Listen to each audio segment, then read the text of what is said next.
Hello, friends. Welcome to second session of biochemistry. Today we are going to continue from where we left yesterday. That will be carbohydrates, and we had completed a significant part. We had talked about the carbohydrate chemistry. We had looked at the classification, and we had talked about the isomerism that is seen in the carbohydrates. Okay, so I would like to welcome you all.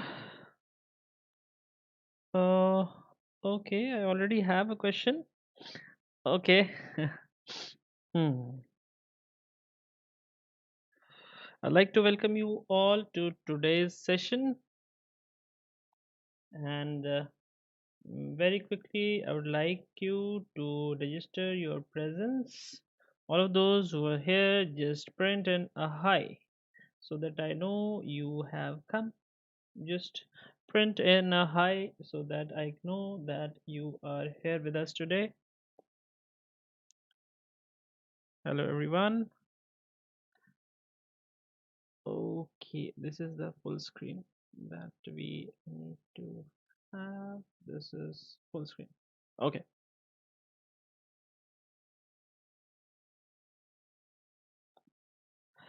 great. Is the voice clear? Is the video clear? Can you see me clearly? I have shifted the video today on the top. Is the video clear? Is the sound clear? Is the voice still low? Is the voice still low? Can you hear me? Please comment on the voice quality. Is it okay or is it low? Can you hear me?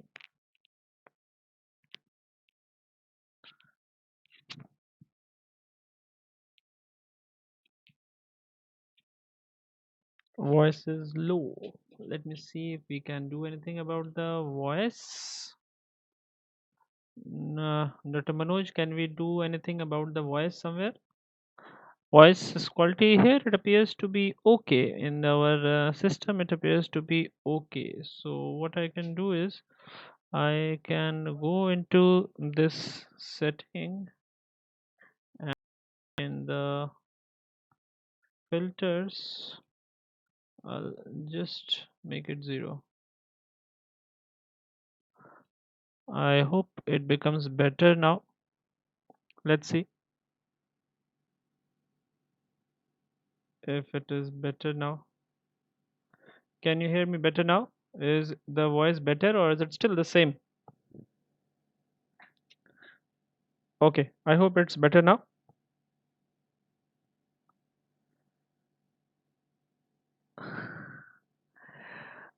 Okay, so I can see some of you can, some of you are giving the names, the commercial names of the enzymes. Don't worry. Once we complete our complete biochemistry section, because whenever we are doing the different metabolisms, we will come across disorders for which enzyme replacement therapy is available.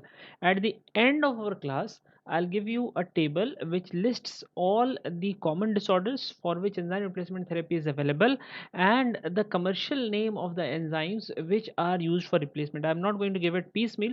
I'll give it together at the end once we have completed that. It appears that our video should go at the bottom only, otherwise it will start interfering with our slides. Just give me a second. I'll go and bring back the video to the bottom only.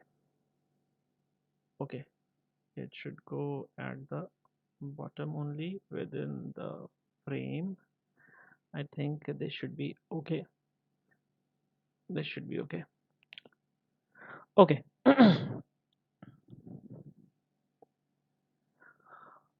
All right. All right.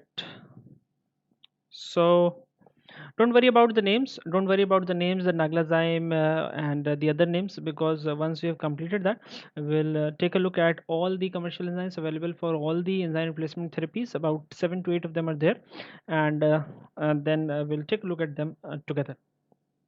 Great. I think this is much better now.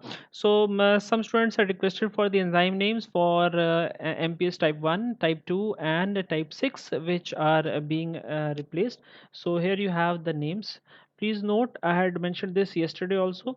You don't need to know the urinary metabolites any longer because the diagnosis is based on the enzymatic assay and the genetic analysis. We no longer depend on the urinary metabolites to determine the clinical condition. We are not using it for diagnosis. Okay, second request is for the pH. So I'll quickly take that question. I'll talk about the pAH.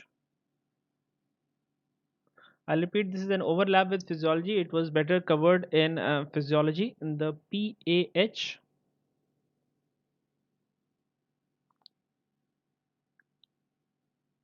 Okay, I need it to be full screen. Yeah.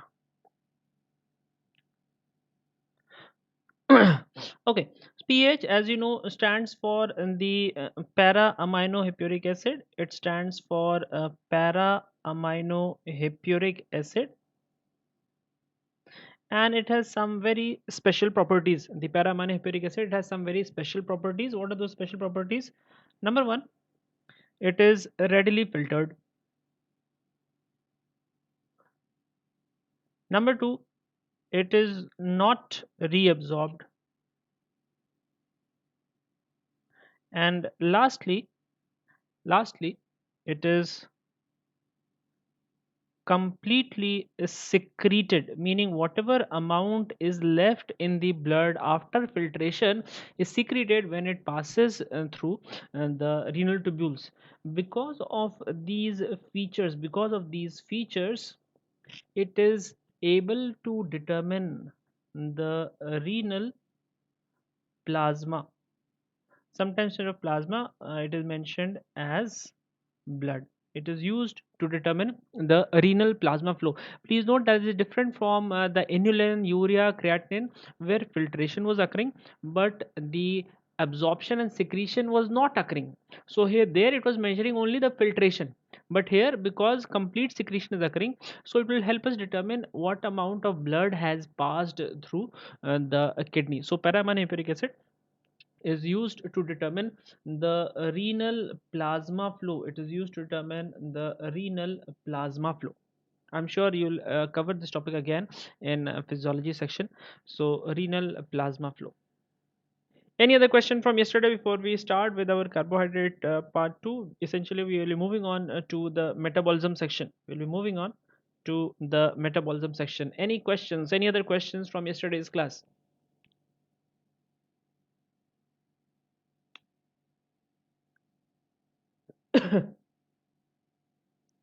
Okay, so we are starting off with the metabolism, but before I go on to metabolism, I want to discuss a very important point with you all.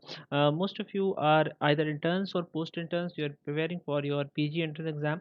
Even the students who are in second, third, or fourth year, you'll recall that biochemistry was a very cumbersome subject in your first year. Reason being, you needed to memorize a very large number of reactions for the different pathways. You need to know which is the first reaction, what is happening in the second reaction, and like that we need to memorize a very large number of reactions.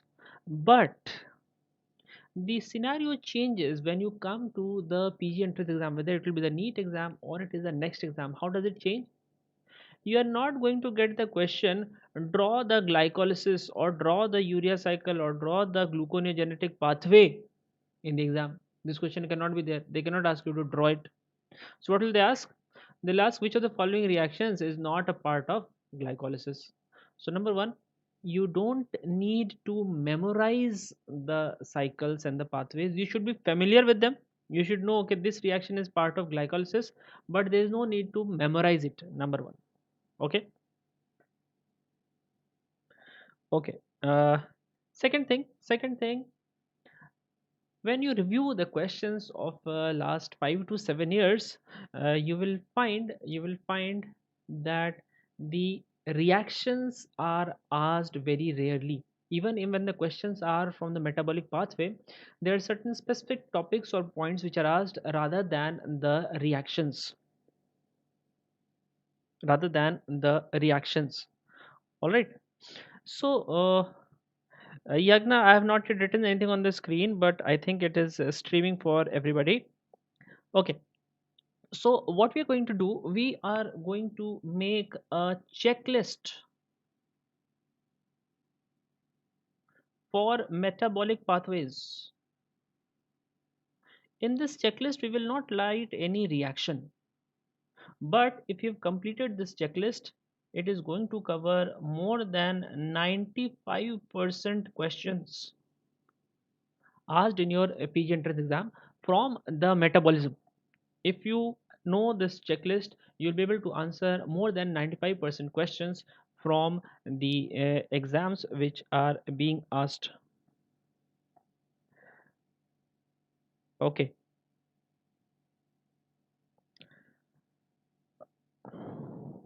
Okay, those who have a poor streaming, I would suggest to check your internet speed, because I have a stream running with me directly, and I think it is working fine. It is working fine.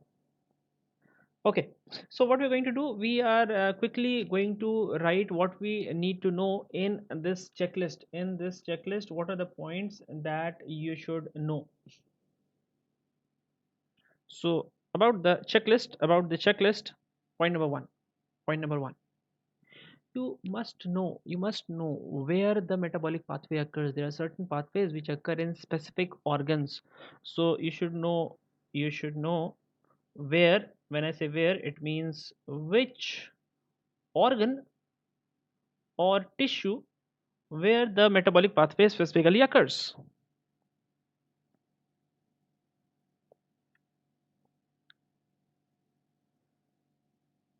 Okay, so you should know which organ or tissue is the place where the metabolic pathway occurs. For example, if I say glycogen synthesis, recall we had mentioned three places where glycogen synthesis is occurring. We had said it occurs in the liver, it occurs in the muscle, and it also occurs in the brain. So these are the organs or tissues where the glycogen synthesis is occurring. Very good. So you should know which organ. All right. So first is which organ or tissue is involved. Second point, you should know the metabolic pathway that we are talking about in which compartment.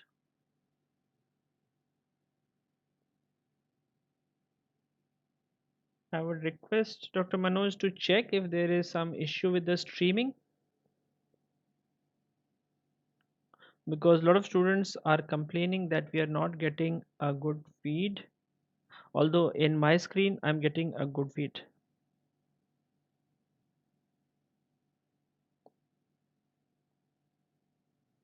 Because I have a parallel running stream, and it is quickly corresponding to what I'm writing. I'm presuming it should work for you too. How many are getting a clear stream? Can you just raise your hand, put in a thumbs up? How many of you are getting a clear stream? Getting stuck, getting stuck, 2 getting stuck, 3 getting stuck, 4 getting stuck.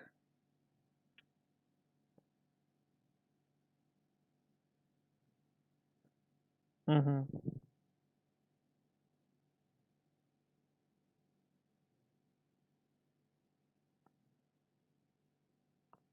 Clear, clear, clear. Okay, okay.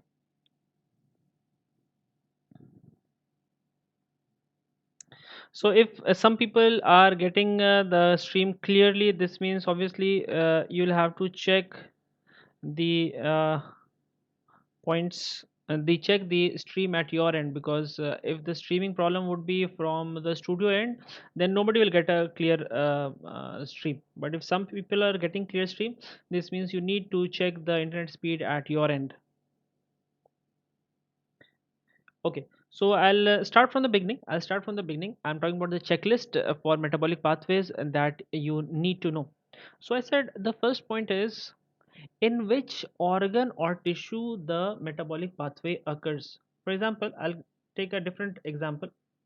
If we talk about urea cycle,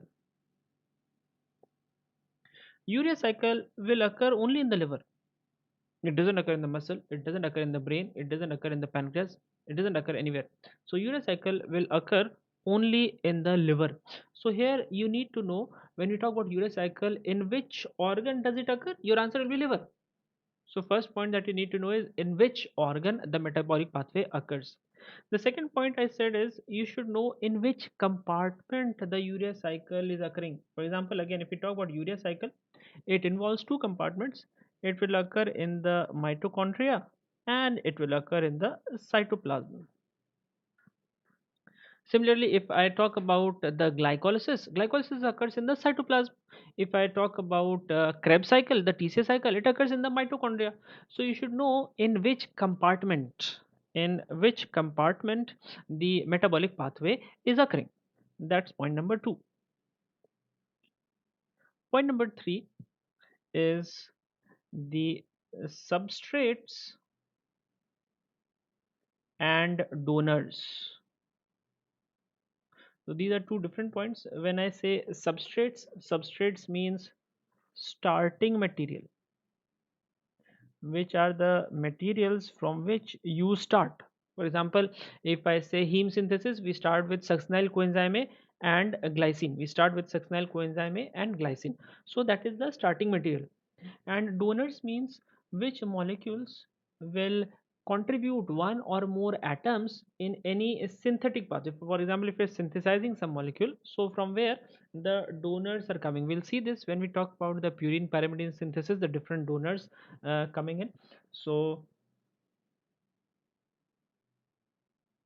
different atoms contributed by which molecule, which will be donors. We will see this in the urea cycle also.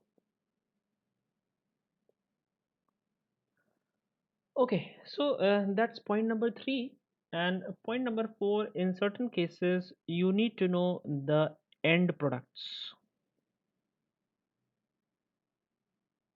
For example, what is the end product of aerobic glycolysis? In aerobic glycolysis, we get from one glucose, we get two pyruvate and two NADH. What is the end product of anaerobic glycolysis? We only get two lactate. All right. Similarly, what is the end product in urea cycle? At the end of urea cycle, we get urea plus ornithine. So like that you have to see what are the end products in the different pathways that are being produced. So number one, which organ where the pathway is occurring. Number two, which compartment where the pathway occurs. Number three, what are the substrates and donors. Number four, the end products. See, till now we have not talked about any reaction, we have not talked about any reaction. Okay, moving on to number 5, and this is the most commonly asked question. The number 5 is the most commonly asked question from the topic of metabolic pathways. Across all the different metabolic pathways, this is the most commonly asked question.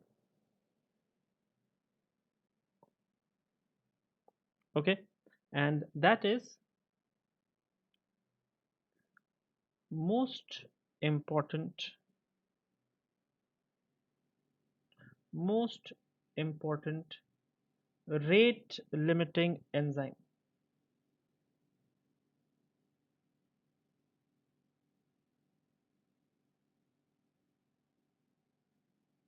which is the most important rate limiting enzyme. I can see, yes, it is getting stuck.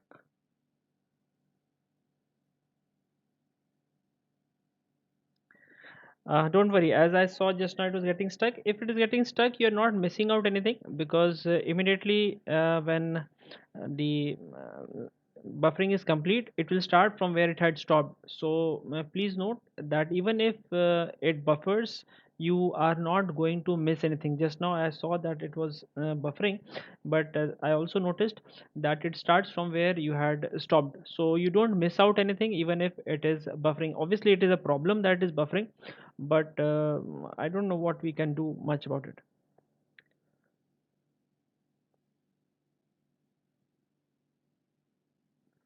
Okay, so most important rate limiting enzyme is the most frequently asked question in the exam from metabolic pathways.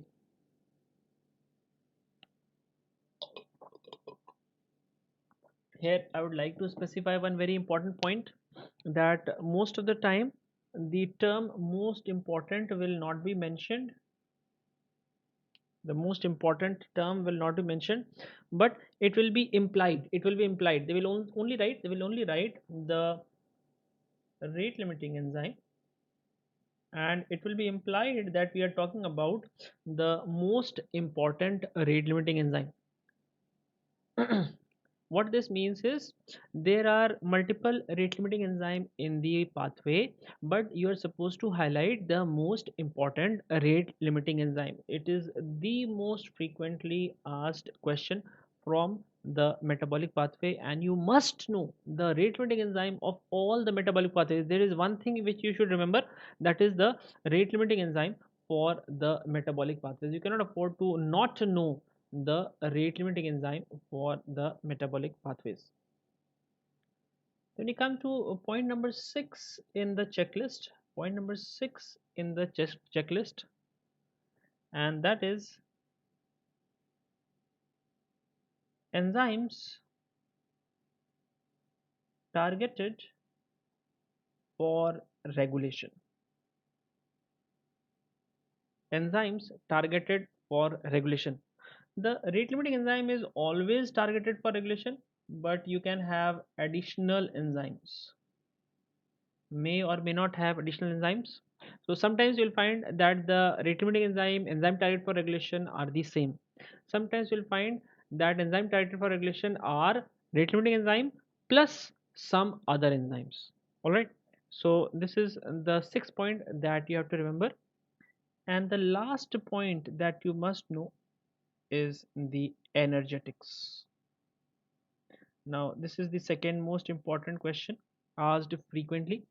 Energetics will not be described for all the pathways, but for certain pathways it is very, very important. For example, urea cycle, how many ATP are consumed? How many ATP consumed in the urea cycle? Quickly put in your answer. How many ATP consumed for one round of urea cycle?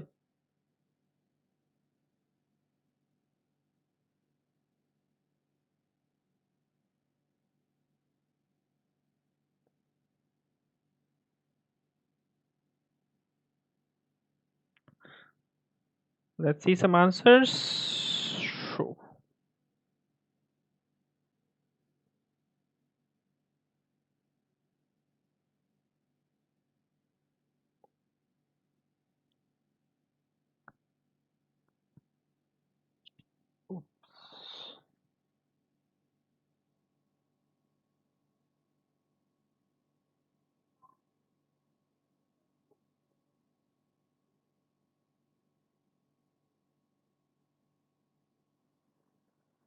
There's some problem with the buffering today.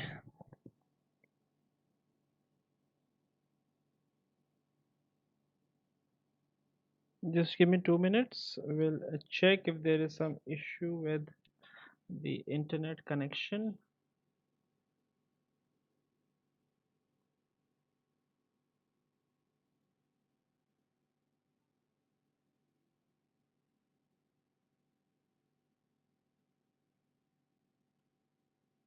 Appears to be good. Appears to be good.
Okay, we have tried to resolve the buffering issue. So I'll quickly like a feedback from you whether now it's better or not. We have tried to resolve, we have taken some technical steps to resolve the buffering issue. So just let me know if the buffering issue is resolved or not. Waiting for some comments and feedback from you. I'm presuming now the buffering issue should not be there.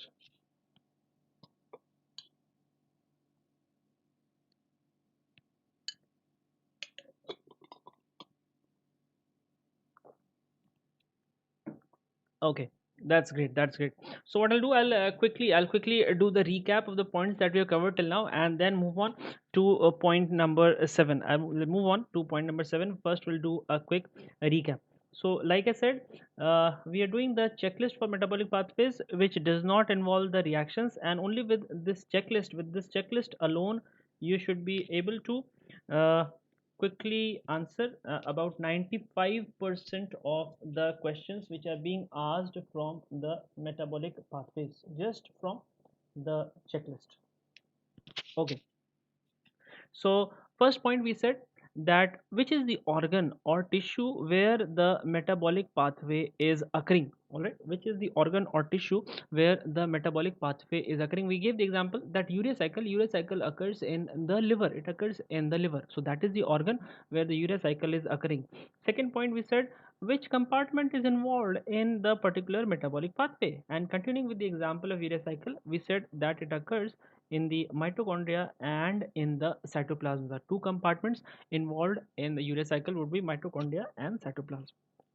Then we said you should know what are the substrates and donors for the pathway.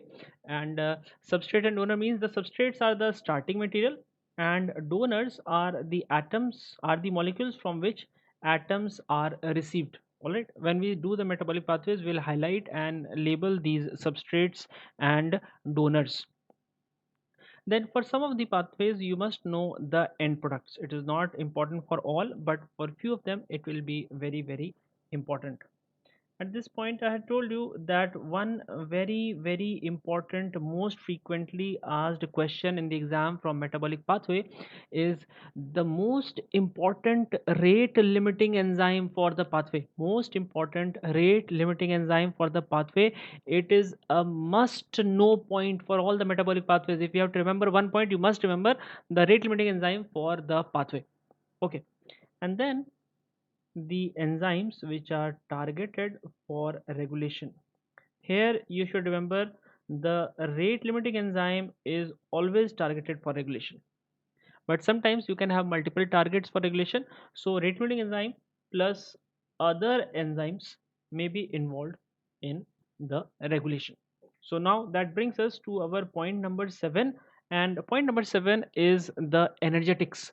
What is the energetics for a given metabolic pathway? For example, I had asked you at the end when the buffering issue had occurred that what is the energetics or what is the energy consumed for one round of urea cycle. Quickly send me your answers. The number of ATP required for one round of urea cycle, energetics for one round of urea cycle. Very good, very good. Avinay has given us an answer, 4 ATP, 4 ATP, 3 and 4, 4 and 3. Just for record, the answer in this case should be 4 ATP. We'll see how when we are doing the urea cycle. Don't worry whether your answer is right or wrong, doesn't matter. I'm just trying to impress upon you that energetics is an important point for certain pathways where it is mentioned, and you must know about the energetics wherever it is important. Okay, so if you know these 7 points for a metabolic pathway, your most of the questions will be covered. Obviously a very small, about 5 to 10% of questions will be there which involve the reactions, but majority of the questions will be coming from this list that you have made. So whenever you are revising your biochemistry, ensure that these 7 points for a metabolic pathway are covered. If you have very little time, just ensure that you know these 7 things. If you know these 7 things and you don't know the reaction, it will be okay, you will be in good hands. All right. So we should know this checklist for metabolic pathways. However, there are three pathways. There are three pathways where you must know all the reactions. Three pathways where you must know all the reactions.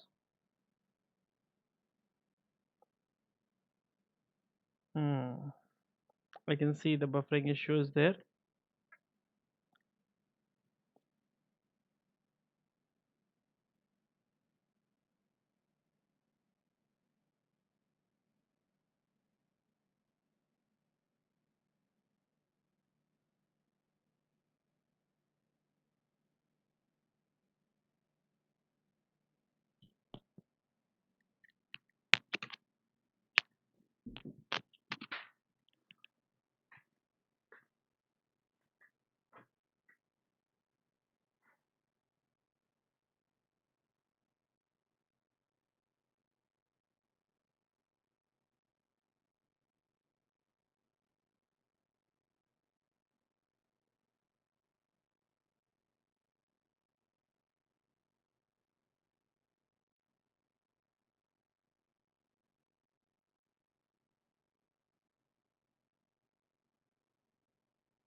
I'm very sorry for the repeated issue, but I think this should be last time that this buffering issue has occurred, and we should not face this problem again. Okay, where are we? Where are we?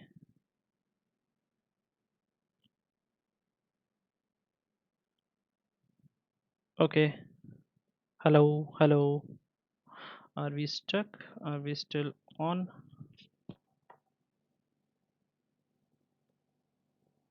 What is happening? Let's go to the our stream.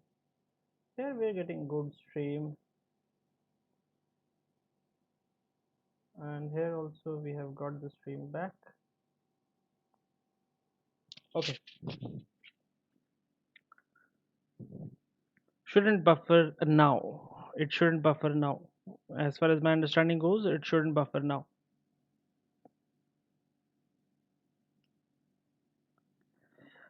Okay.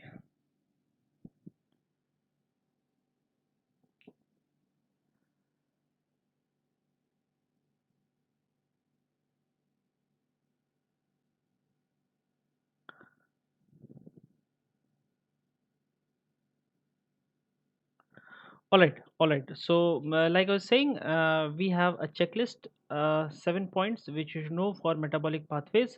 And besides this checklist, there are three pathways for which you need to know all the reactions, because questions have come from each of the individual reactions. I'll quickly list the three pathways which you must know. First among them is glycolysis. You must know each and every reaction from the glycolytic pathway. The second in this list is the TCA cycle. also commonly known as the Krebs cycle. And the third in this is the Urea cycle. Third in this list is the Urea cycle. So these three pathways are very very important, where you'll need to know each and every reaction, the enzyme for the reactions, and if any other relevant point is there, because questions have come from each individual reaction. So once we know this checklist, let's start with the metabolism of the carbohydrates, and we are starting with glycolysis. The first metabolic pathway that we are starting with is glycolysis.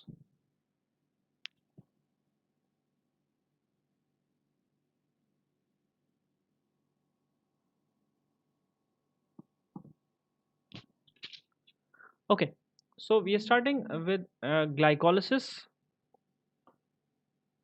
and here first you'll first we'll draw the reactions. We'll quickly draw the reactions, and then we'll take a look at the important points that we had mentioned. But before that, a few extra points about glycolysis.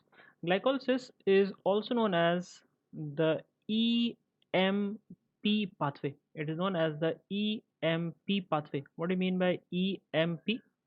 EMP stands for Emden Meyerhoff Parnas pathway. It stands for Emden Meyerhoff Parnas pathway. So EMP pathway, the Emden Meyerhoff Parnas pathway, and it is described under two stages. It is described under two stages.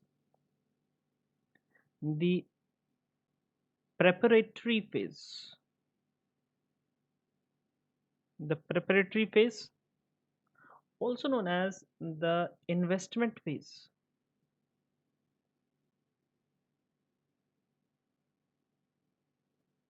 The name is given in this manner because these are the steps till which some ATP is consumed. Normally glycolysis, we expect that it will give us some amount of energy, but initially in the beginning steps some energy is consumed. So it is just like any business. You want to do some business, you have to first put in some money, you have to invest some amount, only then you can start getting the profit. So similarly here also we have to do some investment, that is the investment phase.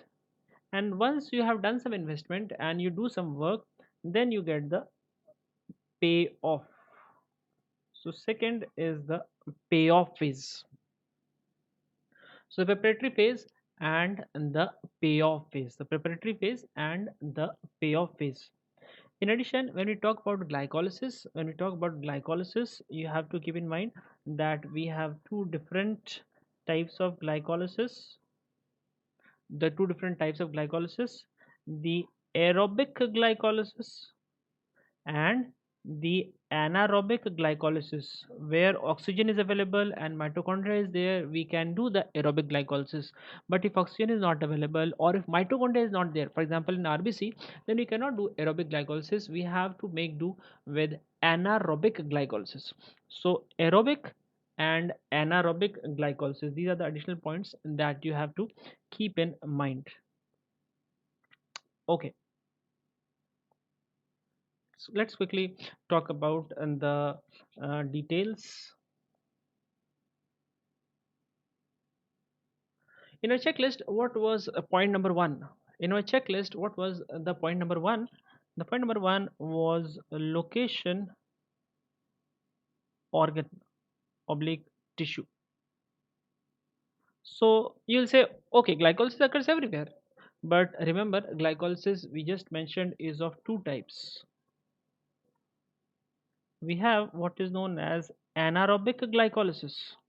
So you have to tell me the tissues where exclusively anaerobic glycolysis occurs. Tissues where exclusively anaerobic glycolysis occurs. Quickly tell me the answer and I'll keep writing them as you put them in the comment box. Tissues with exclusively anaerobic glycolysis.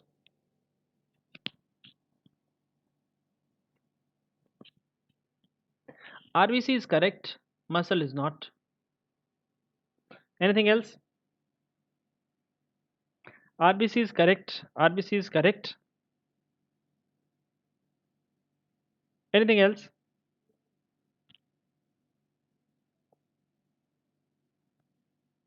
Muscle is not correct. We'll come to that. Muscle is not correct. We are talking about exclusively anaerobic. Anaerobic glycolysis may occur under special condition in a lot of tissues. We are not concerned with that. We are concerned with tissues showing exclusively anaerobic glycolysis. Okay, I'll list them very quickly. RBC, because RBC has no mitochondria. So even if it gets oxygen, it cannot perform aerobic glycolysis. Then we have cornea. Why cornea? Cornea is avascular. An extra point to note here, an extra point to note here, the outermost layer gets oxygen from atmosphere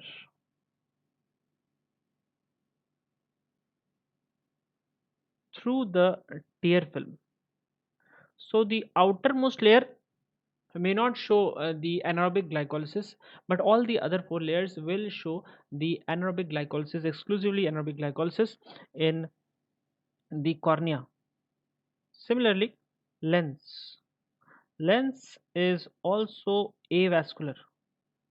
No blood supply. If there is blood supply, then it will not be transparent. To maintain transparency, these two tissues are avascular. And then, very important, which we generally miss out, the subepithelial layers of two tissues, subepithelial layer of skin and GIT. Again, they are avascular. These two tissues are also avascular. So these are the tissues which show exclusively anaerobic glycolysis. No matter what is the metabolic status of the body, no matter the supply of oxygen, these tissues are always going to show the anaerobic glycolysis, exclusively anaerobic. All right. Now, in addition to this, there are certain tissues which show mixed glycolysis. When I say mixed, it means both aerobic and anaerobic. Remember, we are talking about a resting stage. This is not under special conditions. We are talking about a resting stage. So you have to tell me tissues where we find both aerobic and anaerobic glycolysis in the resting stage. Mixed glycolysis shown by two tissues, 1 and 2. Very quickly send in your answers. Mixed glycolysis seen at which all tissues? In resting stage, skeletal muscle will show exclusively aerobic glycolysis. Muscles is not the correct answer. At resting stage, muscles, okay. So first is CNS. That's very good. That's very good. Remember, blood supply to CNS is 20% of the whole body, but energy requirement is 40%. The extra energy will come from anaerobic glycolysis. The blood supply is very high, but it is insufficient to meet the energy requirement of the CNS. Liver is not correct. Adipose is not correct. The second answer is renal medulla. Again, the answer to this will come from your physiology class. If you can tell me what is the blood supply for renal medulla? What is the blood supply to renal medulla? This will tell you the answer. Anyone? What is the blood supply to renal medulla? Blood supply to renal medulla? Anyone? Crossover from physiology. blood supply to renal medulla is vasa recta. Remember, vasa recta is the venous blood. All right. In the cortex, the veins will again bifurcate and then they make the vasa recta. Vasa recta is containing the venous blood. So already most of the oxygen has been taken out. So whatever oxygen is coming is not enough to meet the energy requirement. All right. Vasa recta meaning it contains the venous blood. Poor oxygen supply is there, and therefore additional energy must be obtained from anaerobic glycolysis. So these are the tissues where we find the mixed, means both aerobic and anaerobic glycolysis in the resting stage. And last we come to exclusively aerobic glycolysis at resting stage, and answer is all other tissues including muscle and liver, including the muscle and liver. Remember, we are talking about resting stage. We are not talking about special condition. We are not talking about muscle during exercise. We are not talking about liver during fasting. We are not going into those things. We are talking about the metabolism in the resting stage. So that is a point number one of our checklist. Point number one, the location organ where the aerobic and anaerobic glycolysis are occurring. That's point number one. Then we go to point number two. I'll quickly recap this point number one. We are talking about the aerobic and anaerobic glycolysis. So first we said tissues where exclusively anaerobic glycolysis occurs. We mentioned the names RBC because no mitochondria is there. The other tissues because they are avascular. In that we have the cornea, the lens, and the subepithelial layer of skin and the GIT. Then you mentioned two tissues which show both aerobic and anaerobic glycolysis in the resting stage, and they are the CNS and the renal medulla. Lastly, we mentioned all other tissues will show exclusively aerobic glycolysis in the resting stage. Okay, clear with everyone? So we go to point number two, and that is the compartment. In which compartment does glycolysis occur? Everyone knows this. Quickly tell me the answer. In which compartment the glycolysis occurs? Is it mitochondria? Is it endoplasmic reticulum?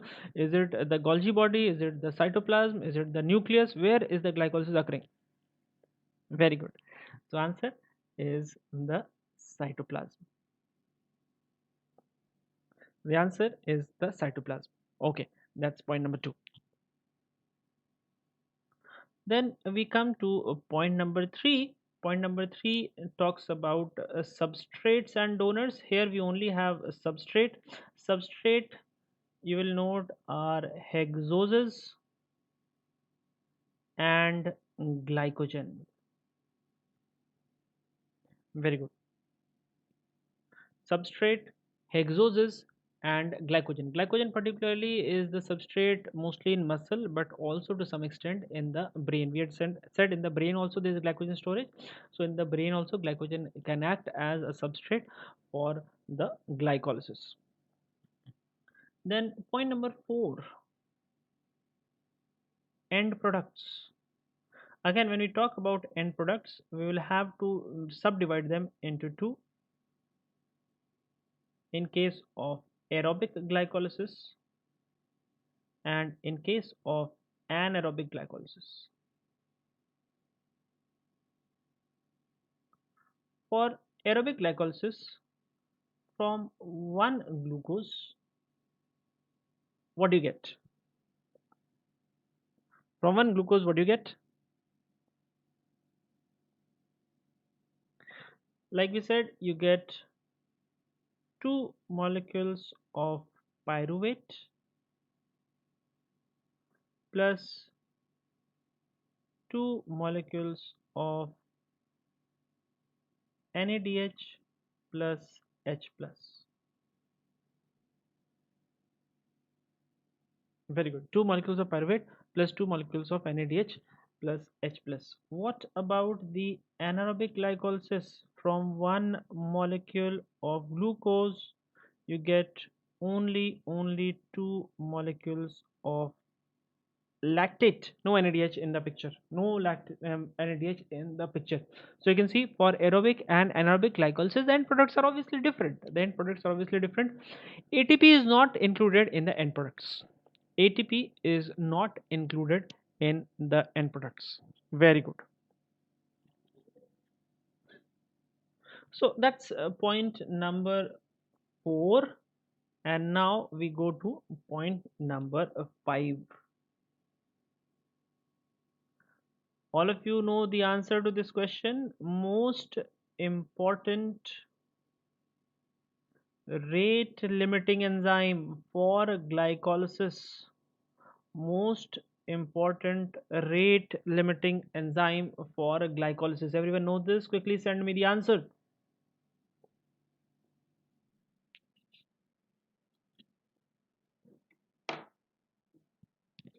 You have to specify which PFK, PFK1, PFK2.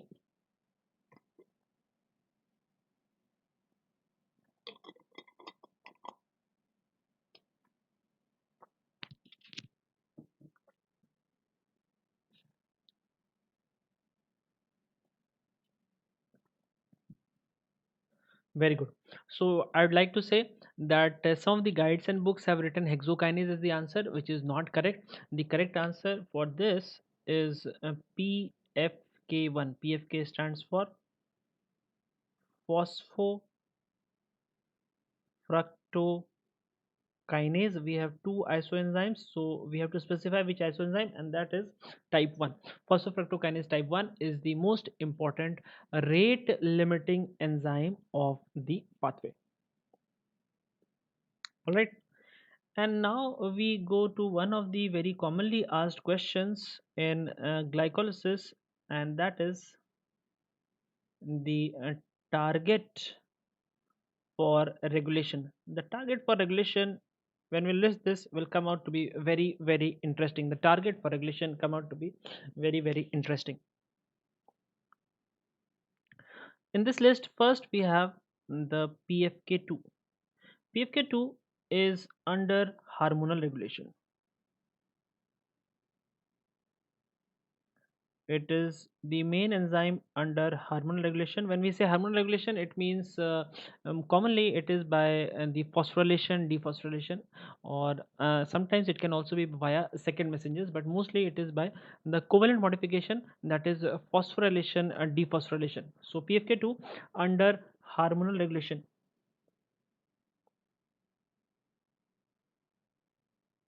PFK1,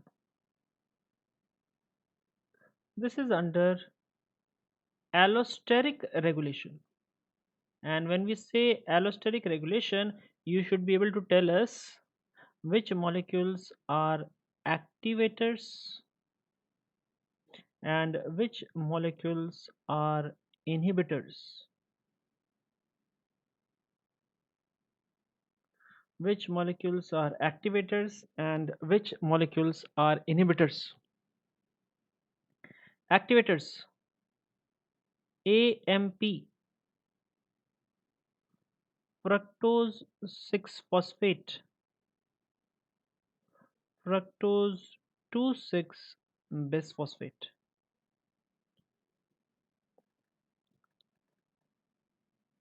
Inhibitors: ATP,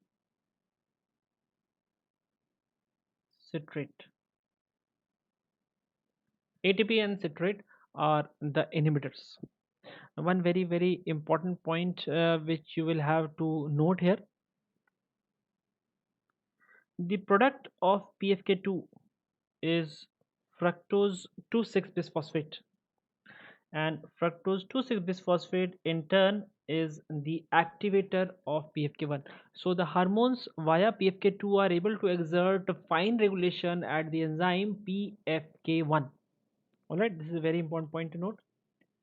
In addition, you will note fructose 6 phosphate is the substrate for PFK1. So this represents a case of feed forward activation. This is a unique type of enzymatic regulation The substrate itself is activating the enzyme. You have heard about feedback inhibition, the product is inhibiting the enzyme, but here what is happening? The substrate is activating the enzyme. This is known as feed forward activation. Feed forward activation.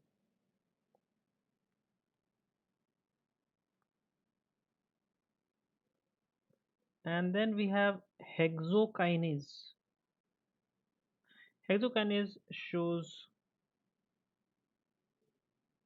feedback inhibition,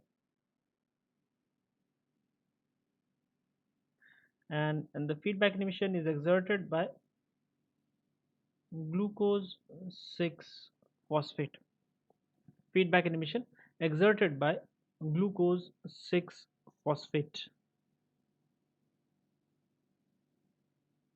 There are some additional factors. Glucokinase. In case of glucokinase, there is no effect on the activity of the enzyme by any hormone, but the amount, or you can say concentration, is increased by insulin. So it is under hormonal regulation, but in this case the hormone is not affecting the activity, rather it is affecting the concentration or the total amount of the enzyme. Net result is still increased activity. You can affect the activity by altering the rate of reaction or by increasing the amount. Okay. And last, pyruvate kinase. Pyruvate kinase also shows activation by insulin. Although it is not very significant, but the activation is there. Pyruvate kinase, which is the last enzyme of the pathway, is definitely activated by insulin. So these are the physiological regulations. All of this that we have mentioned is physiological. Physiological regulation. In addition to this, we have certain non-physiological regulation of glycolysis, which is also asked. Okay, so I'll quickly list the non-physiological regulation, and then we'll move on to the uh, kinetics, energetics. We'll move on to the energetics. So let's talk about the non-physiological regulation. When I say non-physiological regulation, basically I'm talking about inhibitors which can affect the glycolytic pathway. Okay, so one of the most well-known examples here is the target enzyme enolase. Enolase is inhibited by fluoride, commonly present as sodium fluoride. Enolase inhibited by fluoride, commonly present as sodium fluoride.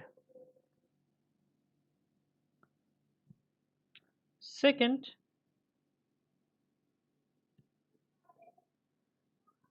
glyceraldehyde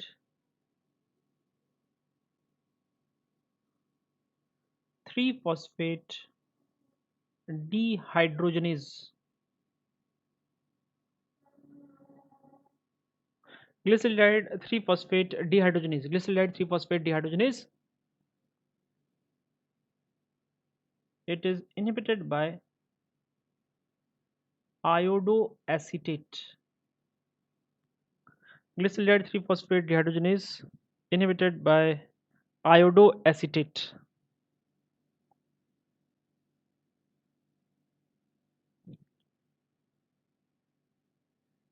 The third point is somewhat controversial. I will not say controversial, but a lot of confusion created because of the statements given in a large number of books and guides, and that is the 3 phosphoglycerate kinase. We have the enzyme, the 3 phosphoglycerate kinase. I'll write the full name. I'll write the full name. The 3 phosphoglycerate kinase. I'll repeat all of them. Don't worry. I'll repeat all of them. Now, in case of 3 phosphoglycerate kinase, what is the confusion? What is the doubt?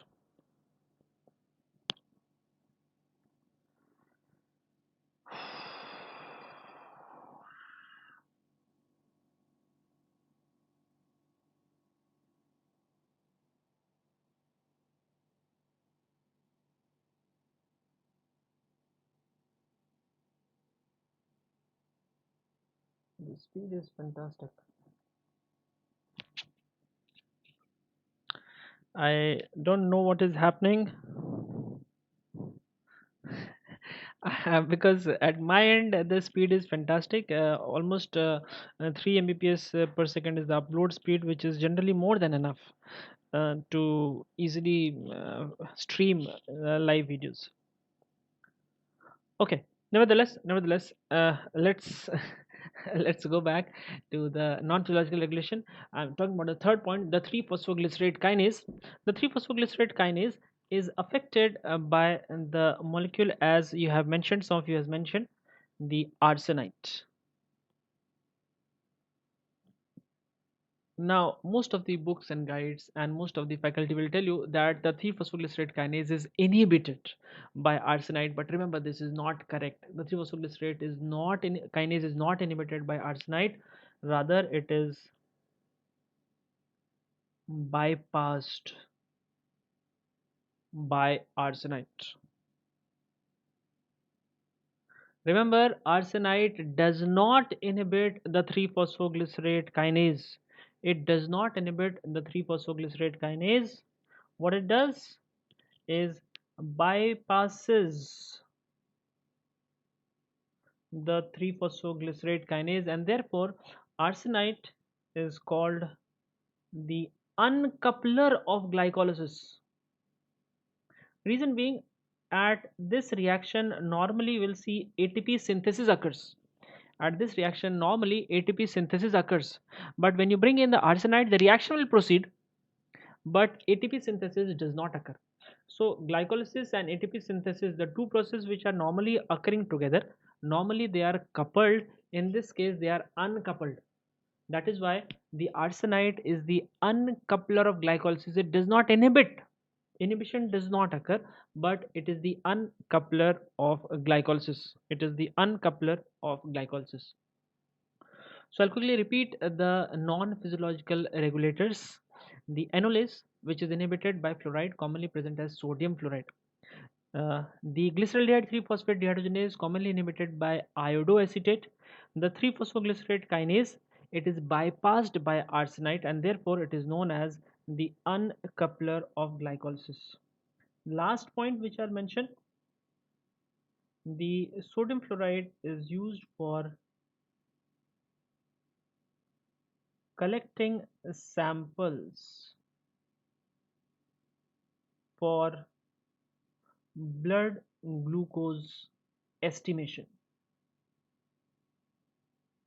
So clinically, which step is inhibited to stop the glycolysis so that we can estimate the blood glucose, and that answer is enolase. Enolase is targeted clinically and it is inhibited by sodium fluoride. It is inhibited by sodium fluoride.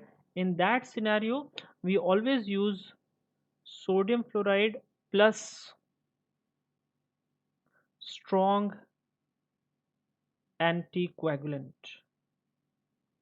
This strong anticoagulant can be potassium oxalate,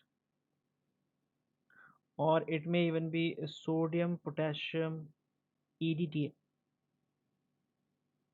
Any of the two, can be there. Any of the two can be used. Sodium fluoride alone cannot be used. It must be used with potassium oxalate or sodium potassium EDTA. Nowadays commonly we make use of EDTA. If you see the gray vials that are available in your hospital. I am sure most of you have either done your internship or you are doing your internship. So if you can get your hand on the gray vial, which is used for collecting the sample for blood glucose, the vacuum with the gray cap, you'll find on it, it is written contains sodium, potassium, EDTA plus sodium fluoride. So sodium fluoride along with EDTA can be used, or sodium fluoride with the potassium oxalate can be used. Traditionally it has been potassium oxalate, but nowadays we use the sodium potassium EDTA.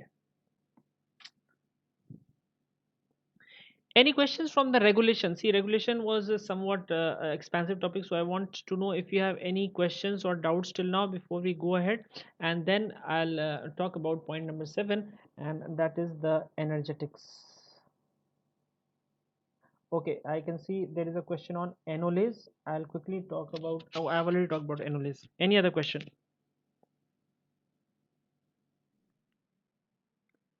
Any other question from regulation before we go to the energetics?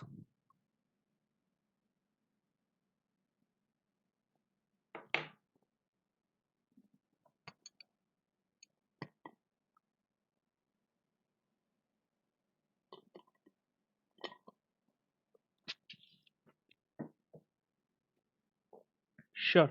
So, okay. So what we'll do, we'll quickly revise the steps of glycolysis that we have done till now, and then we'll go on to energetics.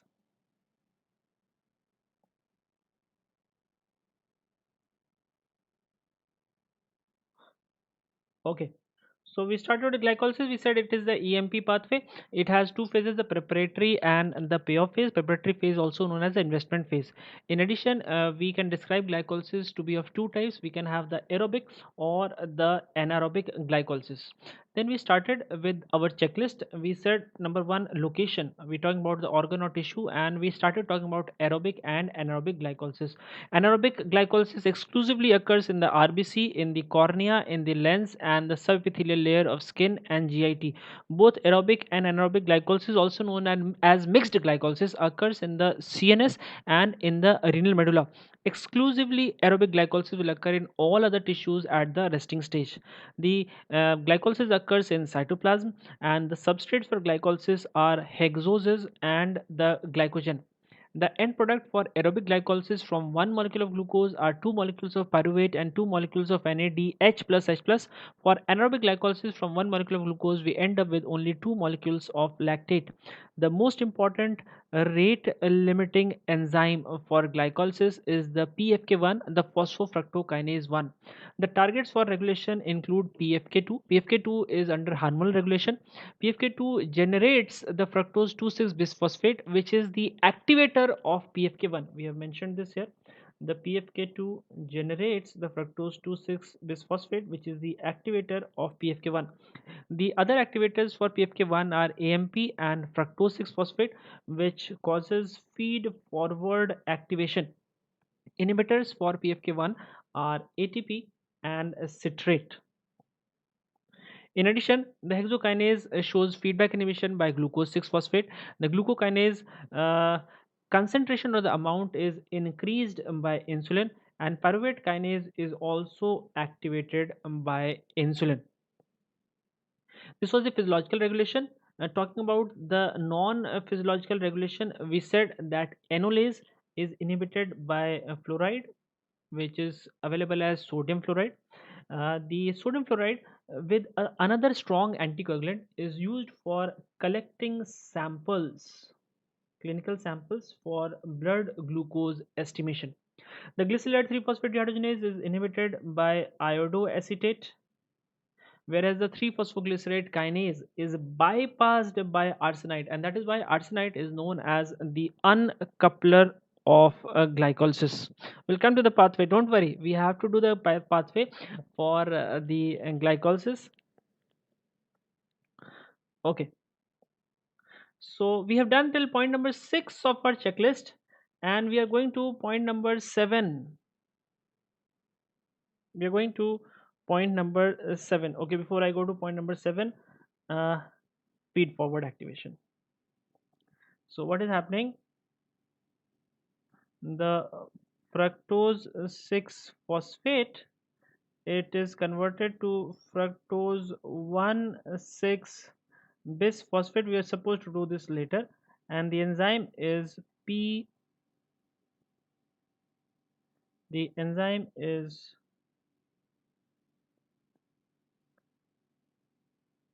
PFK1. So what is happening here? The fructose 6 phosphate is activating its own enzyme. Fructose 6 phosphate is activating its own enzyme. This is what we call as feed forward activation. More and more of fructose 6 phosphate will be there. It will quickly motivate the PFK1 to speed up the reaction, so that more and more of fructose 1,6 bisphosphate is formed. This is the feed forward activation. Let's move on to point number 7, and that is energetics. Can anyone tell me the energetics of glycolysis? I hope that answers your question. Monica, I hope that answers your question. The feed forward activation.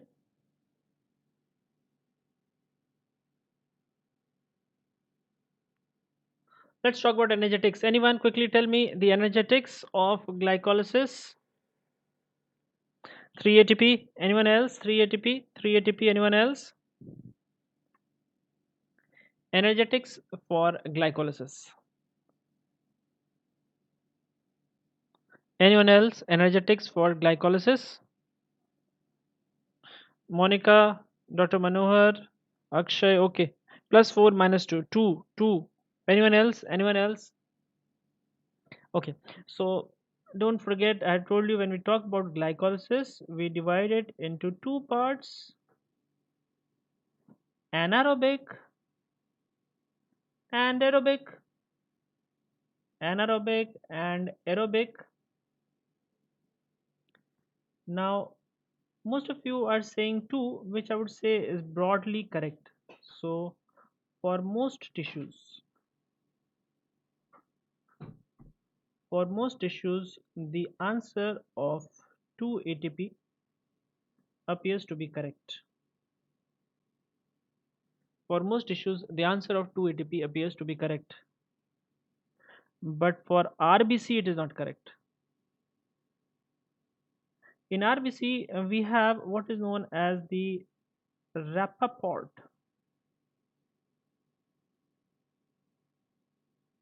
Lou bearing shunt. We'll mention this, don't worry. We are going to talk about this, the Rappaport Lou bearing shunt. In RBC, we have the Rappaport Lou bearing shunt, because of which the output is 0,1 ATP. In addition, if the anaerobic glycolysis occurs in the muscles,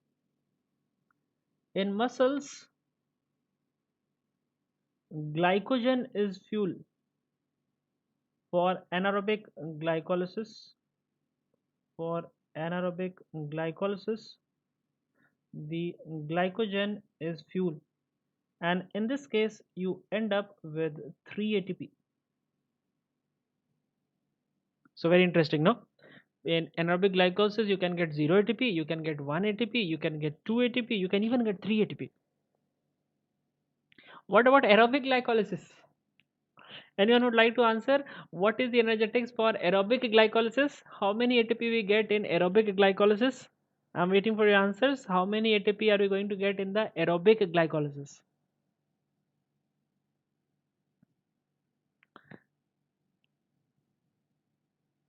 7. Okay, Venisha, very good. 7. Anyone else? Anyone else? 7. What else? 7. 7. Strawberry 7. Anyone else? So when I talk about aerobic glycolysis, again,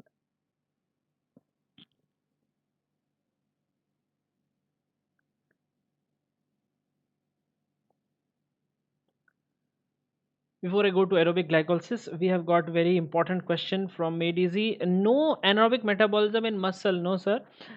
Remember, I told you what we had discussed previously: tissues showing exclusively anaerobic, mixed, and aerobic glycolysis. That was in the resting stage.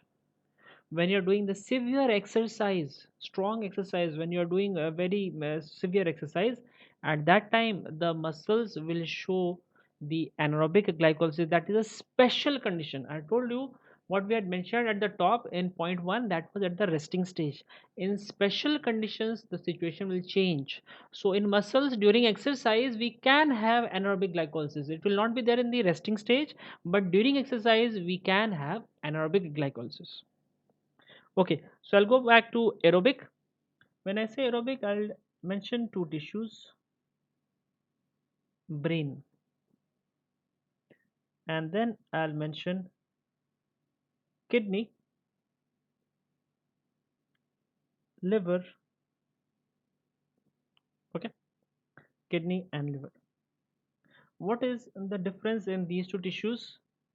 In brain, we have the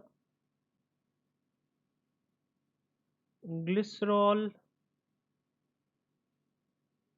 3 phosphate shuttle. In brain, the shuttle that we have is called the glycerol 3 phosphate shuttle. But in kidney and liver, the shuttle which is active is the malate aspartate shuttle. The shuttle which is active is the malate aspartate shuttle. So when the glycerol 3 phosphate shuttle is the main shuttle which is active, your net gain will be 5 ATP. But when it is the malate aspartate shuttle, your net gain will be 7 ATP.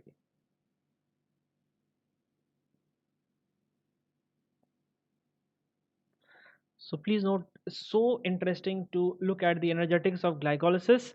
You can get 0 ATP, you can get 1 ATP, you can get 2 ATP, you can get 3 ATP, you can get 5 ATP, you can even get 7 ATP depending on what is the condition, aerobic, anaerobic, depending on which cell we are talking about, whether it is RBC, whether it is muscle, depending on what is the fuel, whether it is glycogen or it is other hexoses, depending on which shuttle is active, whether it is the glycerol 3 phosphate shuttle or it is the malate aspartate shuttle.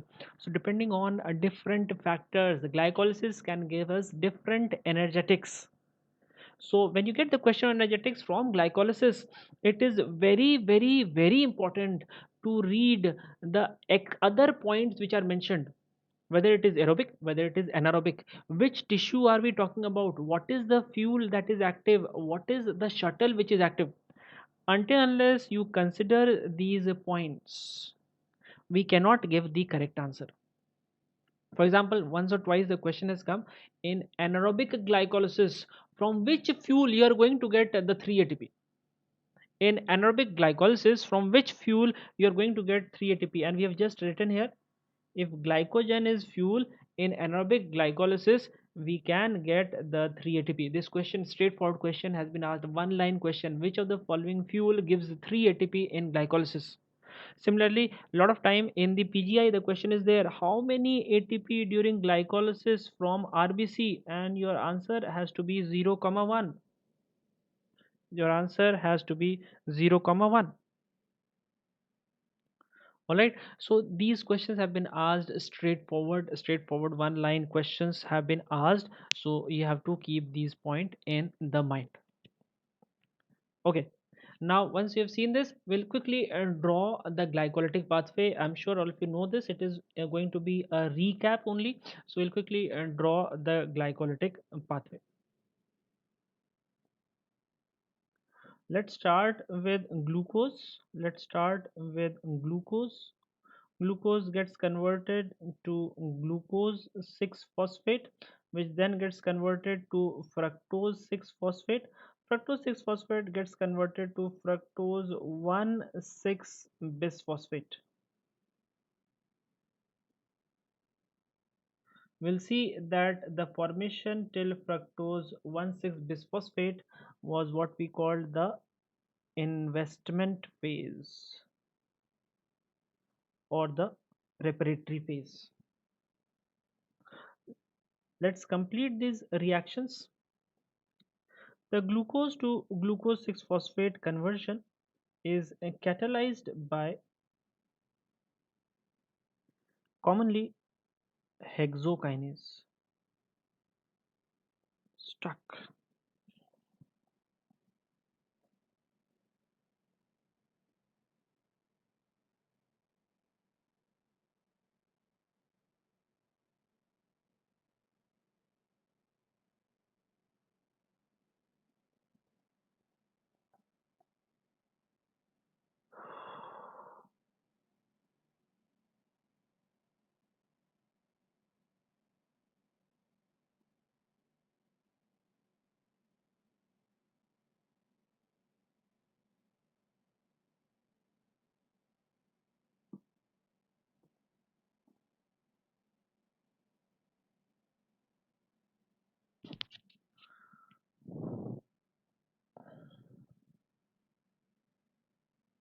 Okay, so conversion from glucose to glucose 6 phosphate by hexokinase,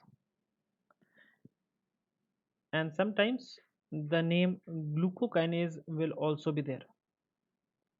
Sometimes the name glucokinase will also be there. So hexokinase or glucokinase.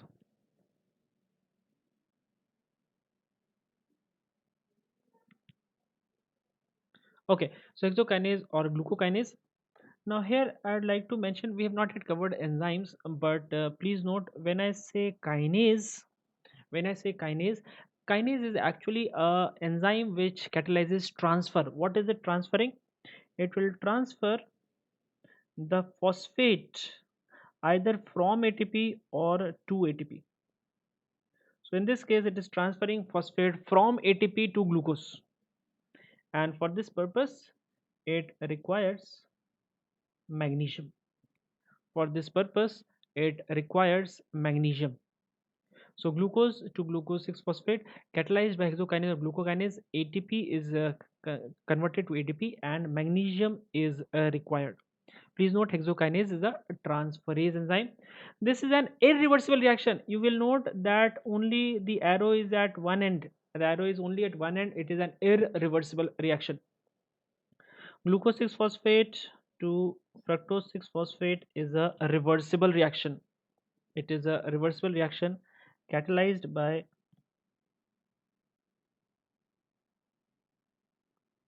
phosphohexose isomerase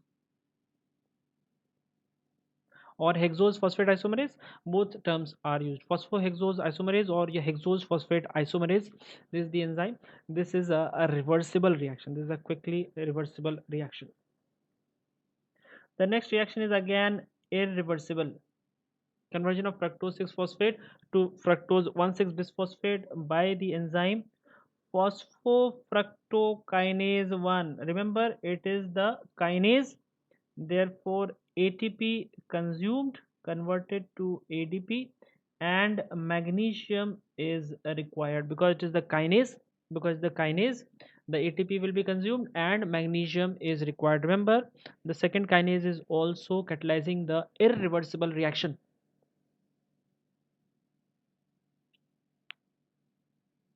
It is catalyzing the irreversible reaction.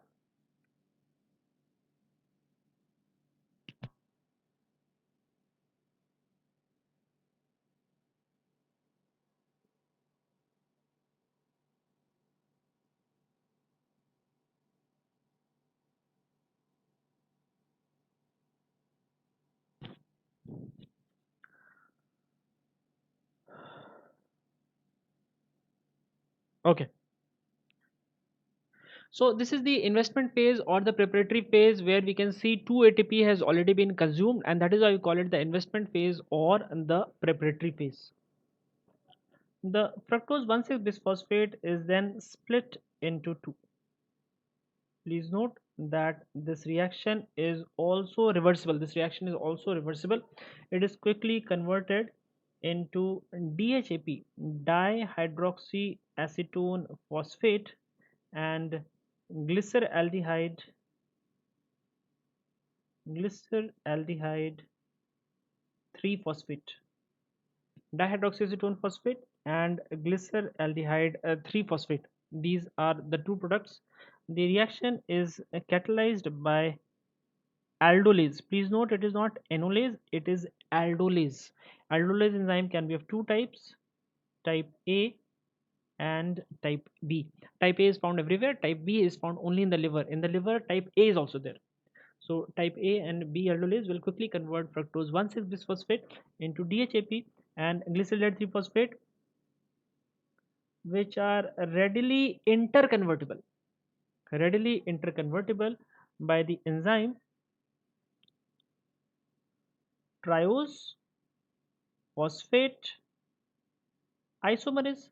Remember, they are trioses and they are having the phosphate group. So triose phosphate isomerase. Triose phosphate isomerase. Till now, two reactions are reversible. All others are freely reversible reaction. All right. So now we have two trioses. What do you mean by trioses? This is a 3-carbon compound. This is also a 3-carbon compound. So now we have two trioses. All subsequent reactions that I'll tell you are for a triose, so they will occur twice. All the subsequent reactions that we are going to discuss from this point will be for glyceraldehyde. Once glyceraldehyde is consumed, the DHAP will get converted to glyceraldehyde and the reactions will occur again. So all the subsequent reactions occur twice.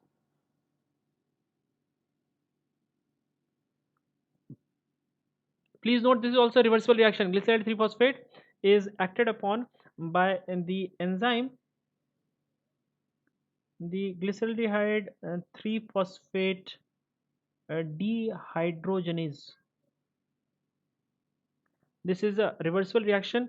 In the process, inorganic phosphate is added. This is the only reaction where inorganic phosphate is added. Inorganic phosphate is added. In addition, NAD is converted to NADH. NAD is converted to NADH. So glyceride 3-phosphate acted upon by the glyceride 3-phosphate dehydrogenase, one inorganic phosphate is added, whereby you get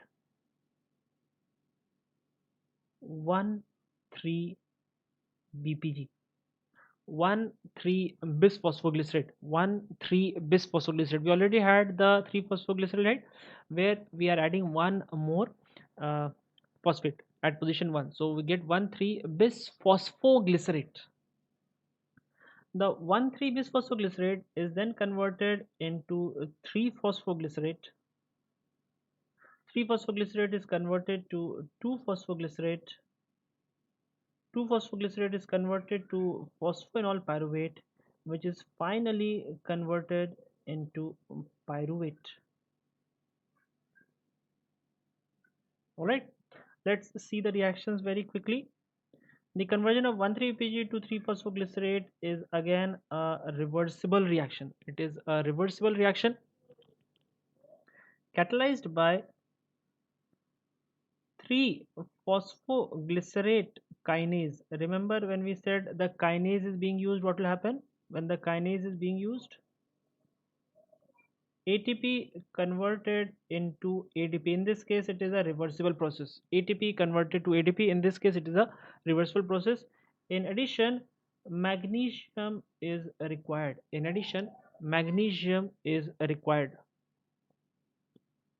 The 3-phosphoglycerate converted to 2-phosphoglycerate, right? Isomerization occurs. This is called phosphoglycerate mutase. From position 3, the phosphate is being shifted to position 2.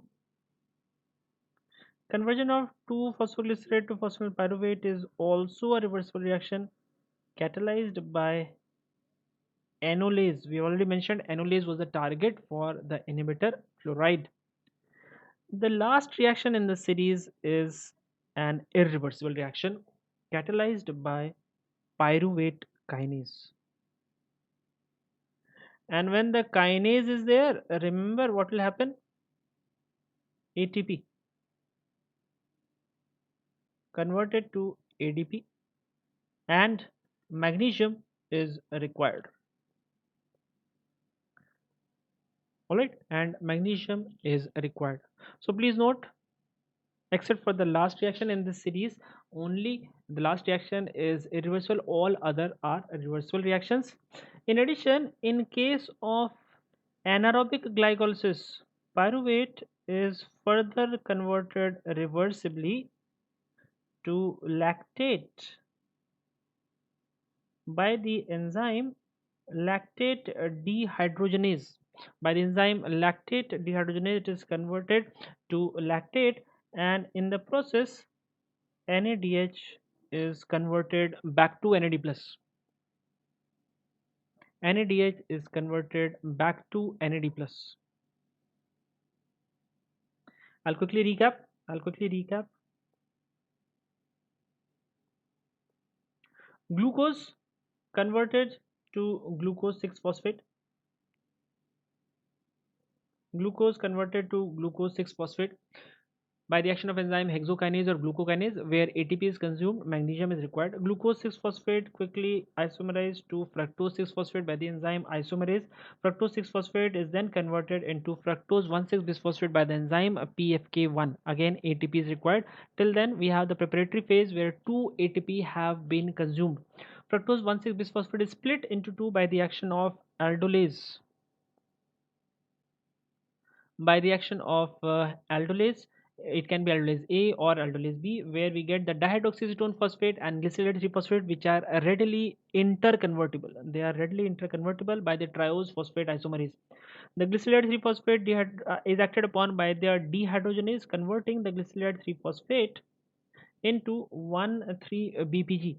The 1,3-BPG is acted upon by the 3-phosphoglycerate kinase, converted to the 3-phosphoglycerate. ATP is consumed, magnesium is required. The 3-phosphoglycerate converted to 2-phosphoglycerate by the phosphoglycerate mutase. The 2-phosphoglycerate converted into phosphoenol pyruvate by the enzyme enolase, and the phosphoenol pyruvate finally converted to pyruvate by the pyruvate kinase, where ATP is consumed and magnesium is required. Pyruvate can be converted to lactate by the action of lactate dehydrogenase only under anaerobic conditions, whereby NADH is converted back to NAD+. I am very sorry for one basic mistake here, because it is the payoff phase, it was the other way around. I'm so sorry.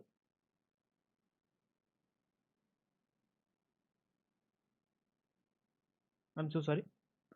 At these reactions, ATP is formed. It is not consumed, ATP is formed, because you can see the phosphate is being shifted from the molecule to the ATP.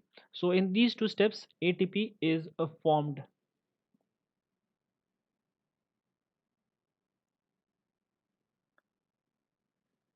The reaction by 3-phosphoglycerate kinase and pyruvate kinase is what is known as substrate level phosphorylation.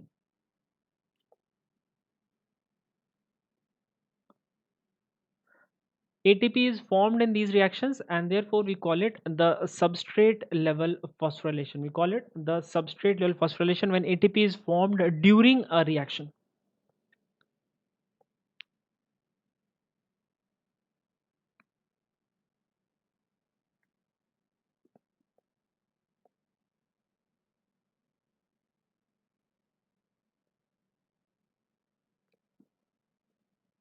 Okay, now a few additional points before we go to summary. Recall we had mentioned that we can also have the glycogen as the fuel. We can also have glycogen as the fuel. The glycogen gives rise to glucose 1 phosphate. It gives rise to glucose 1 phosphate. For this, the phosphate comes from pyridoxal phosphate. Phosphate comes from pyridoxal phosphate.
Okay.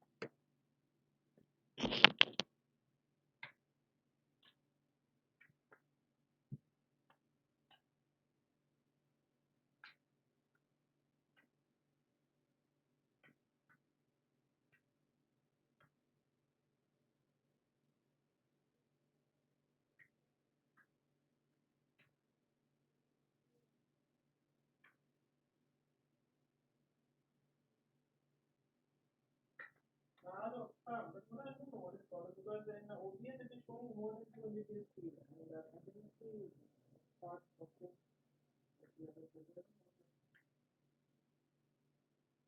But that's why I check. I'm checking OBS every time I go to OBS it shows speed of more than 200. Otherwise, when the speed is low, it becomes yellow or red that the speed is over. Here it is showing good. Uh,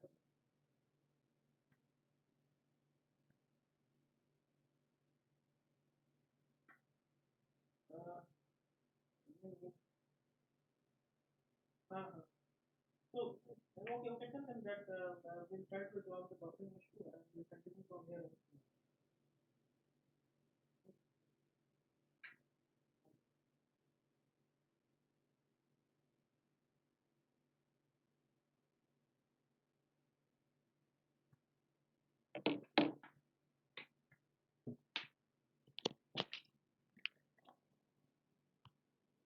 So, I think we'll resolve this buffering issue first, and once we have resolved the buffering issue, then we'll continue the class tomorrow from this point.